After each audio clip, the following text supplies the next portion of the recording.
କ'ଣ ଆଜି ବନେଇଛୁ ରେ? ବାଡ଼ାବୁଡ଼ି କରୁଛୁ? ଇଏ କ'ଣ? ଏଇଟା ମେଥି ଶାଗ। ବାବା, ମେଥି ଶାଗ କେଉଁଠୁ ଆଣିଲୁ? ବାଡ଼ିରେ। ଏ ବାଡ଼ିରେ ଯାହା ହେଇଥିବ ତୁ ଆଣି ଖାଇବୁ ନାଇଁ? ସମସ୍ତେ ଖାଇବା, ମୁଁ ଏକା କାଇଁ ଖାଇବା? ତୁ ତ ଏକା ଖାଇବୁ ଜଣା ପଡ଼ିଲାଣି ଆଉ।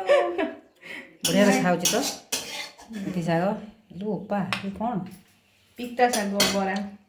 ବାପା, ଇଏ କ'ଣ ମାଛ ତରକାରୀ ଭଳିଆ ଦେଖାଯାଉଛି? ମାଛ ତରକାରୀ ବା। ଇସା କି ଟେଷ୍ଟି ହେଇଥିବ। ବଢ଼ିଆ ଦେଖାଯାଉଛି ଲାଲ ଲାଲ। ଇଏ ତ ଆହୁରି ବଢ଼ିଆ ଜିନିଷ। କ'ଣ?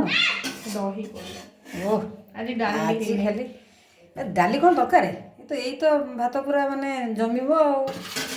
ଏଇ ଭାତ ପୁରା ଜମିବ ଆଜି। ଆଉ କ'ଣ ଆମର ଆହୁରି କ'ଣ ଅଛି? ଇଏ ବାପାଙ୍କର ମୂଳା ଆଳୁ ଭଜା।